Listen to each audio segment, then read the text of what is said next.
Mr. Chancellor, so great to have you back in Davos.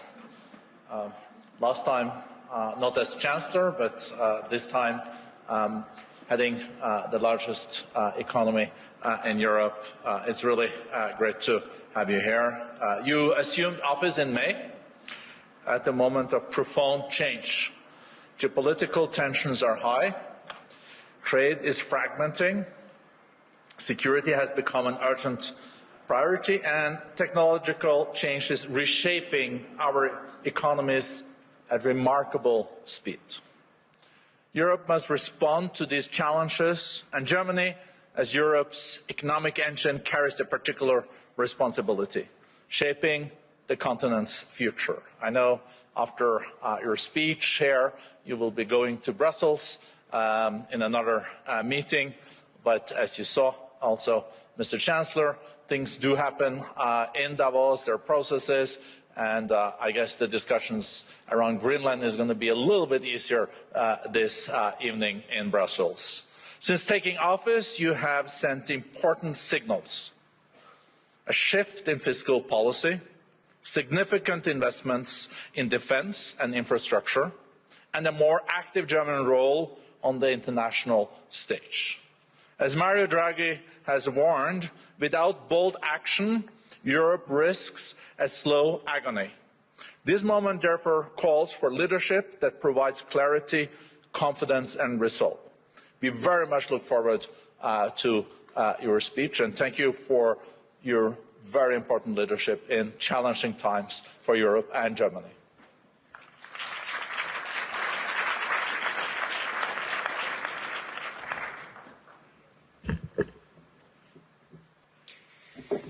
Now, President Borge Brende, ladies and gentlemen, the calm and peace up here on the magic mountain in Davos is at stark contrast to a world whose old order is unraveling at breathtaking pace. Let me share with you how the new German government is looking at these tectonic shifts and how we are addressing them. These shifts have the most profound ramifications for our freedom, for our security, and for our prosperity. In these weeks and months, we are witnessing a new era has already begun. Russia's war of aggression against Ukraine has been the most drastic expression so far. But change runs much deeper. China, with strategic foresight, has worked its way into the ranks of the great powers. The United States' global pole position is being challenged, and Washington reacts by radically reshaping its foreign and security policy. We have entered a time of great power politics. The international order of the past 3 decades, anchored in international law, has always been imperfect. Today, its very foundations have been shaken. This new world of great powers is being built on power, on strength, and when it comes to it, on force. It's not a cozy place. We do not have to accept this new reality as fate. We are not at the mercy of this new world order. We do have a choice. We can shape the future. To succeed, we must face harsh realities and chart our course with clear-eyed realism. 2 days ago, Mark Carney said in this hall from this place, we must no longer rely only on the power of our values. we must also recognize the value of our power. I share that view. And when I look into this room, into this hall, I want to say most of us share it. And that is a good starting point. European friends, if I may say so, our power today rests on three pillars: our security, our competitiveness, and our unity. First, we must invest massively in our ability to defend ourselves, and we are doing this. Second, we must rapidly make our economies competitive, and we are doing this. Third, we must stand closer together among Europeans and among like-minded partners. We are doing this. As we forge ahead, we must never forget one thing: a world where only power counts is a dangerous place. First for small states, then for the middle powers, and ultimately for the great ones. I do not say this lightly. In the 20th century, my country, Germany, went down this road to its bitter end. It pulled the world into a black abyss. So let us bear in mind, our greatest strength remains the ability to build partnerships and alliances among equals, based on mutual trust and respect. I remind you, after 1945, the United States of America inspired us Germans to embrace this logic.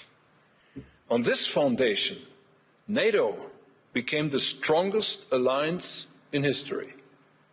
This is why we hold true this idea.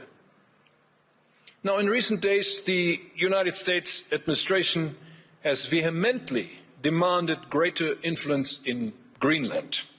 Washington has argued that this is an imperative to counter security threats in the High North. We welcome that the United States is taking the threat posed by Russia in the Arctic seriously. This threat is itself an expression of great power rivalry. It is aimed both at Europe and the United States.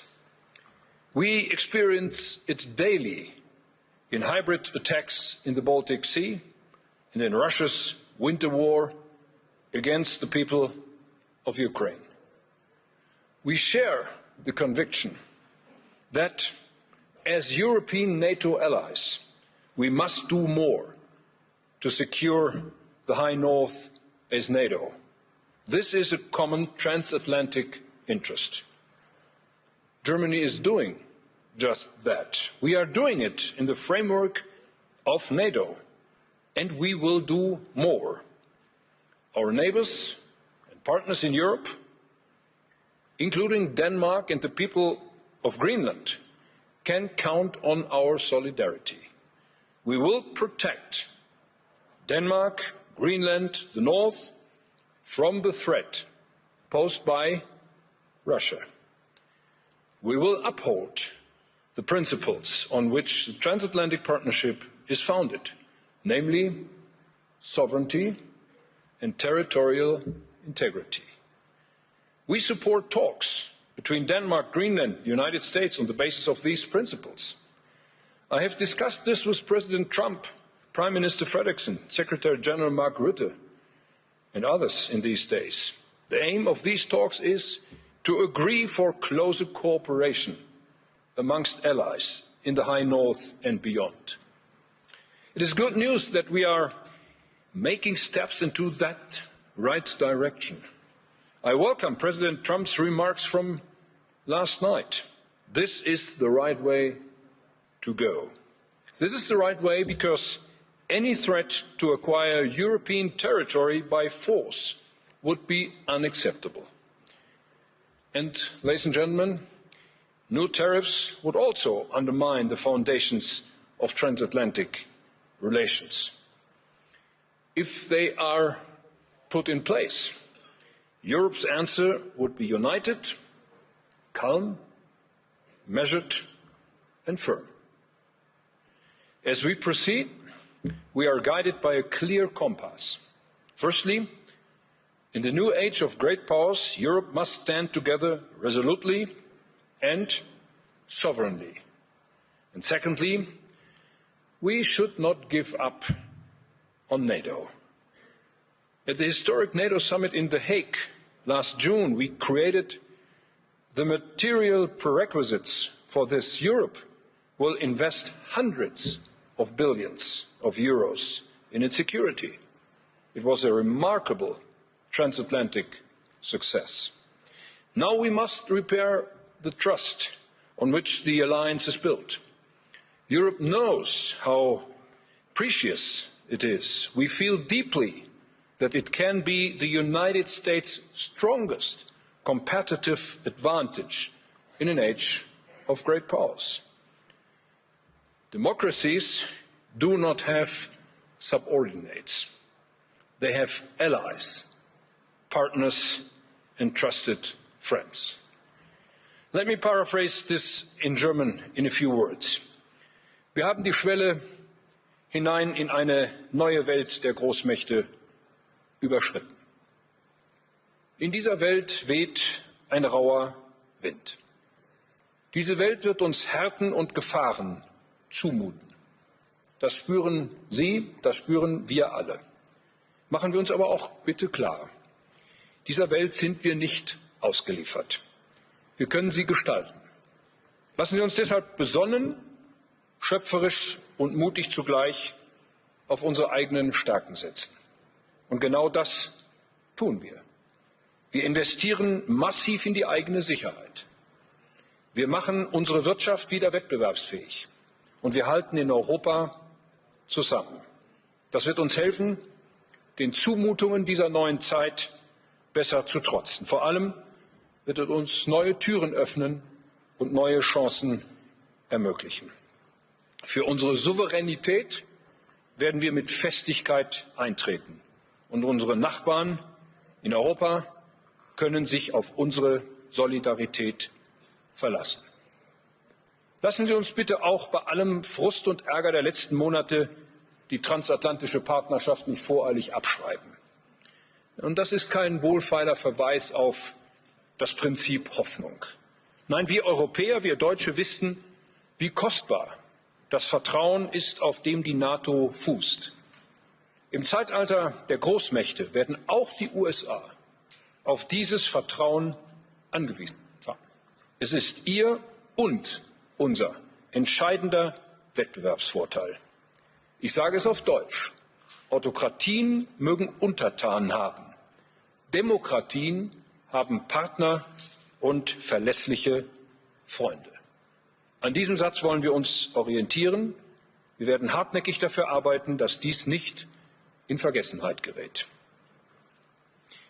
Under my leadership, ladies and gentlemen, the new German government set two goals. First, Germany has to regain economic strength. Second, we want to make Europe a key player again in global politics, economically, and particularly in defense. We need to be able to defend ourselves, and we need to do so fast. These goals are complementary.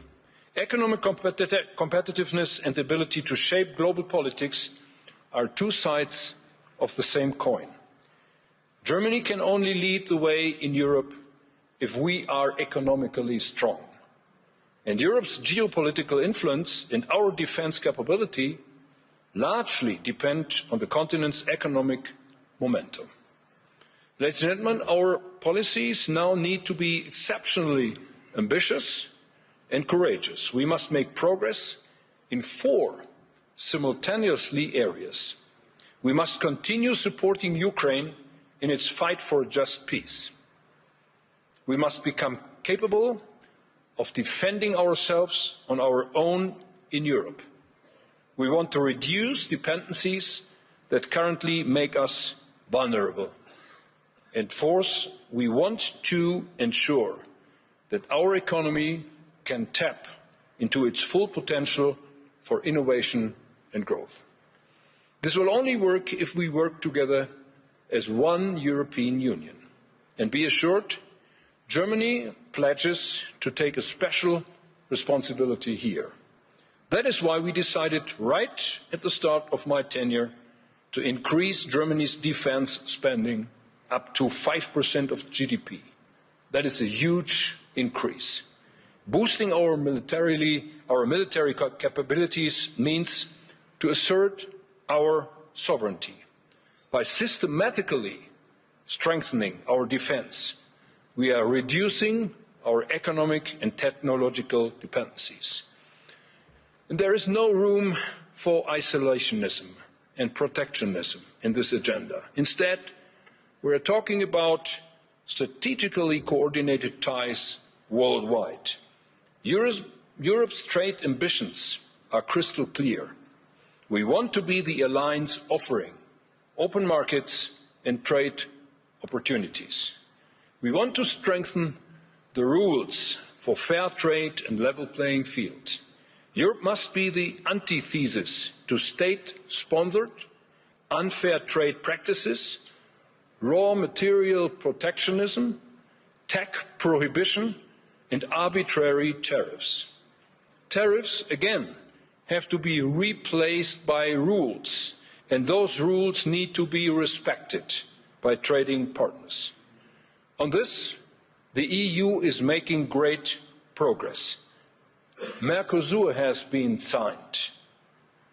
And by the way, I deeply regret that the European Parliament has put another obstacle in our way yesterday. But rest assured, we will not be stopped. The Mercosur deal is fair and balanced.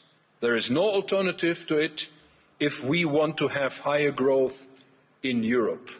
And most likely, this agreement will provisionally be put in place. In a few days' time, the President of the European Commission will travel to India to establish the principles of a free trade agreement between the subcontinent and the European Union.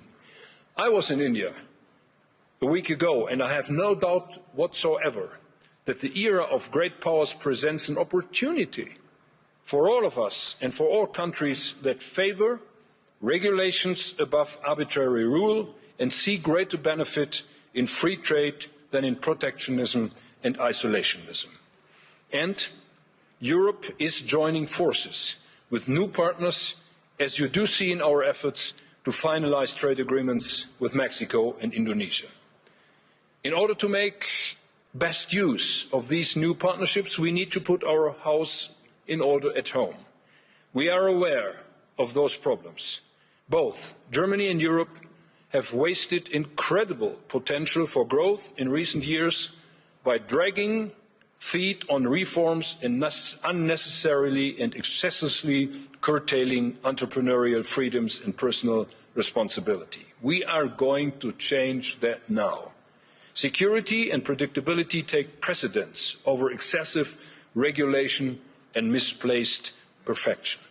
We must reduce bureaucracy substantially in Europe. The single market was once created to form the most competitive economic area in the world, but instead we have become the world champion of over-regulation. That has to end. I have therefore mobilised EU leaders to convene for a special summit on February 12, at which we intend to set the course. Giorgia Meloni and myself, we have formulated a set of proposals we would like to see addressed. Amongst them are some new ideas. We propose an emergency brake for bureaucracy, discontinuity for legislative work, a modernised EU budget putting competitiveness centre stage. We want to have a fast, dynamic Europe and a service-oriented administration. I will insist that rapid progress be made, including on the Capital Markets Union. We cannot allow our European champions to continue being dependent on capital markets outside Europe. Instead, they should be able to grow in Europe, they should be able to be financed in Europe, and they should be able to go public in Europe. At home, we are making Germany competitiveness again as a place for business and investment both, in industry and our many small and medium-sized enterprises. Let me tell you, the so-called Mittelstand in Germany has to be reckoned with. We are providing more targeted support to innovators, removing obstacles from their path and making it easier for them to access capital markets. We have reduced energy costs. The focus for our electricity supply is on a combination of renewable energies, storage and modern gas power plants. In the coming years, you will see massive investments in state-of-the-art power plants, power lines and heat supply. We will speed up efforts to expand and modernize infrastructure. 500 billion euro have been made available for this purpose. At the heart of our efforts lies digital transformation. Artificial intelligence requires industrial scale. Germany has one of the world's largest pools of industrial data. That is just one reason why we are investing in high-performance AI, gigafactories, speeding up the expansion of data centers, and creating the digital infrastructure for a competitive AI economy in Germany. Our research and technology policy is guided by a new high-tech agenda. We are global leaders in so many areas of cutting-edge research. We want to ensure that innovation gets to market more consistently, building industries of the future. And whoever wants to invest in the future, let me be clear, you will find a very strong partner in Germany. We want to be a leading investment location for global capital. Our policy is to mobilize private sector investments in infrastructure, high-tech and industrial transformation with clear rules, strong institutions and long-term reliability. Now, ladies and gentlemen, let the headlines of the day not confuse you. I urge you, look at the bigger picture. The world around us is changing at unprecedented pace. The direction it takes must worry us. A world of great powers is a new reality. Europe has gotten the message. Germany has as well gotten the message. We must and will live up to these challenges. My government will do its homework and pursue an ambitious reform agenda revolving around security, competitiveness and European unity. Let us be inspired by what is maybe the most important lesson of enlightenment. Our fate is in our hands. It is in our responsibility and our freedom to shape it. This historic task lies ahead of us. Germany wants to play a key role in mastering it. Many thanks for your attention.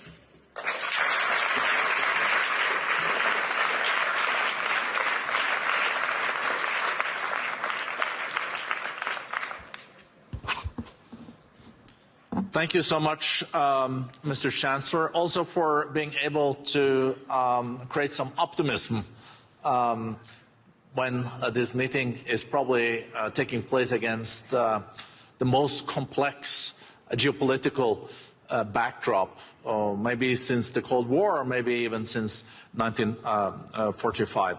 Let's start with the economic agenda. You said that Europe is a leader in our regulation. And I know that you have started reforms with your coalition. I think you have the finance minister also on the first row.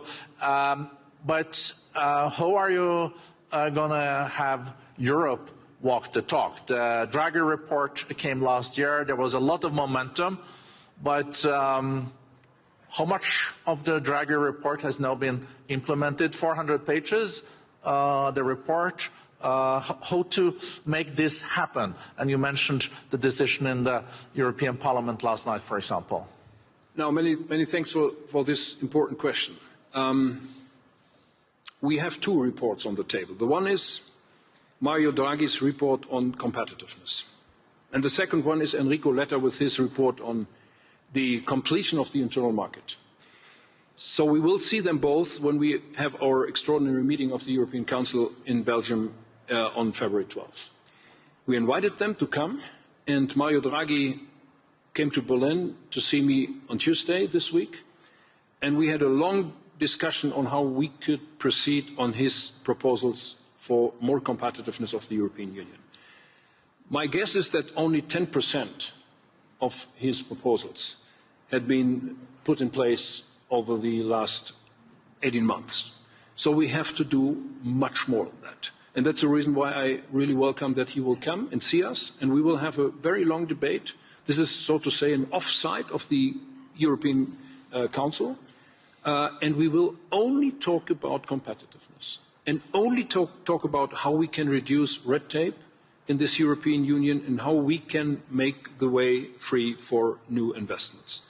And my Minister of Economic Affairs and Energy is here as well, so we are seeing a lot of opportunities how we can do that. And my meetings during this davos Economic Forum in this year making me extremely optimistic that there are many investors, many CEOs here seeing Germany as one of the key places for further investments. So we have to do our work. It will not be easy. I mentioned the European Parliament. This European Parliament may not become the bottleneck for all these decisions. The EU Commission has the monopole for making proposals. This is not easy. The European Union was never easy, but it's the best answer to what we can do on the European continent in this changing world. And my optimism is even bigger after having seen so many people here around the World Economic Forum in Davos this year than it was when I came in yesterday. No, thank you. Thank you so much, Mr. Chancellor. I have been saying in some speeches also before Davos that one should not underestimate the industrial knowledge in Germany. So if you produce something and manufacture, you can also then pivot to something else as long as you know how to do industry. But last year, German economy grew again after 2 years of recession, 0.2%. I guess that's a little bit anemic to your taste. So what are you doing to make sure that you will see stronger numbers? Well, 0.2% is unsatisfactory for an economy like Germany. The foresight for 2026 has been a little bit improved by the IMF in these days, up to 1.1, and 2027 up to 1.5.